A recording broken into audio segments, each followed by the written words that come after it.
Me again. Alright, you flooded me with tons of questions. And I considered going and actually answering each one of them. But I figured it's futile, right? Why should we do this? We'll go back and forth. You know, I looked at the one with the E. coli, very interesting. Of course, on a creation page or People's Creation, they found evidence to say that, hey, it actually backs us up. Surprise, surprise, right? So the debate goes on and on and on and on, probably to the end of our days. So what I figured I'd do is take a quote from a debate that I actually read a couple of years ago between Richard Dawkins and Francis Collins. I know you know who Dawkins is. Collins, you probably know who he is, and he was a former atheist. He is actually an evangelical Christian now, who was instrumental in breaking the code of the genome. So, very smart guy. I'm sure Dawkins is a smart guy. I don't read his stuff. I've read some of his stuff. You know, obviously I'm not on the same side of him, and obviously you're not on the same side of Francis Collins in every way. But actually, Francis Collins, I think he does actually believe in the theory of evolution. So, you pick that one to believe with, but I'm sure you don't believe him on the other side, which, you know, that's a different story. So anyways, here goes the quote. During a debate with Richard Dawkins, Collins stated, "God is the explanation of those features of the universe that science finds difficult to explain, such as the values of certain physical constants favoring life, and that God himself does not need an explanation since he is beyond the universe." Dawkins called this the mother and father of all cop-outs and an incredible evasion of the responsibility to explain, to which Collins responded, "I do object to the assumption that anything that might be outside of nature is ruled out of the conversation. That's an impoverished view of the kinds of questions we humans can ask, such as, why am I here? What happens after we die?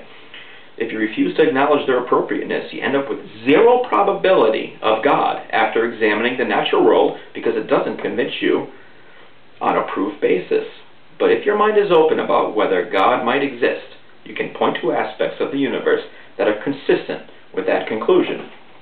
And that's probably one of the things that annoys atheists, not just creationists, but atheist creationists more than anything, is that even if they did prove that evolution exists, you know, I have no problem with that. I don't know what mechanism God used to make everything, and it doesn't really matter in the long run. But I just want the proof. I want the actual evidence before I'm willing to put that in and say, you know what, I'm going to put all my faith in this. Yes, it was evolution, because, I mean, I just want the proof. I'm like anybody else. I want the proof. Just like you want the proof of God. Well, I don't need the actual physical proof of God because I do believe he's outside the confines. Just like, you know, just like if you look at a computer, the way a computer is designed.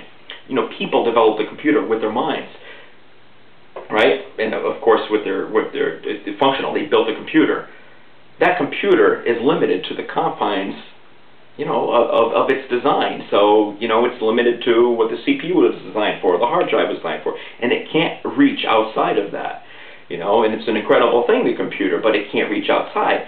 But that being said, its creators actually are capable of so much more than that.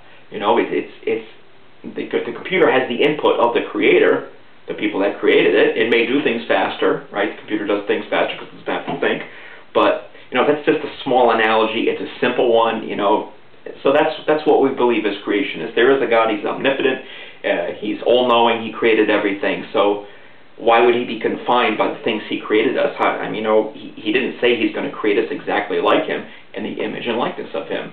And us creationists believe that means the person, you know, you're a thinking or reasoning, you have free will type being. It doesn't mean you're all-knowing, you know. So, anyways, that's my, I don't want to say it's an argument, that's kind of like my closure to this. Great debate. You know, I like seeing the information. I like to learn. But I think really the only thing we learned about here, and it's the same thing, because like I said, I went through this whole thing at really a doubt phase in my life 10 to 12 years ago, where I was actually scared to read the evolution stuff. I was afraid that it wasn't going to fit with the theology that I really wanted to believe. And then when I read it, I said, you know, it could fit in there. You know, there's no actual proof, but I have no problem believing in evolution. I definitely know that there's microevolution, there's evolution within the species. You know, just like you pointed out the virus, there's definitely evolution within the species. It's irrefutable. But Macroevolution, I'm not so certain of, but even if it is, you know, great. Hey, so we discovered something, that's great. Just like you discover anything else. But it still doesn't say that there isn't a God that set that mechanism in motion. I don't believe what the other creationists, or many of the creationists believe 5,000 years ago, men walked around with dinosaurs. I don't believe it, you know, but I know some people do, and they're the ones that probably really anger you. I hope I don't anger you. You're a good friend. I remember you from way back when. So, anyways, I think that's about it. Human mind's an amazing thing. You think about it, free will, it's just absolutely amazing. I mean, here you are, two people probably around the same intelligence. It's not like we're at the pinnacle. We're also not at the lowest. And we both believe opposite things. You believe there isn't a God. I believe there is a God. You know, and we both have the same evidence. So what we do, we use our free will, our mind, to say, this is the evidence I believe, and you say, this is the evidence I believe, and we're on opposite sides. You know, that's an amazing thing to me, but that's beautiful too. It's free will, right? So, but just remember one thing. God exists, God doesn't exist. There's only two options.